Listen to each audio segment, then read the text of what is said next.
दरिद्रदुःखहारिणी सदा विभूतिकारिणी वियोगशोकहारिणी भजामि विन्ध्यवासिनी।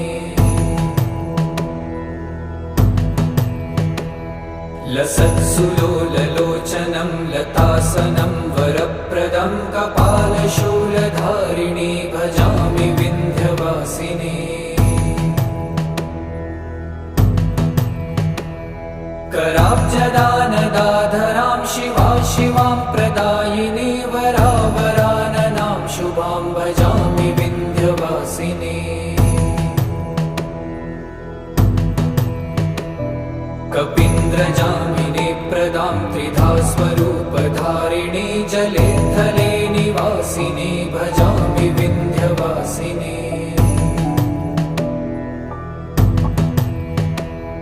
विशिष्टशिष्टकारि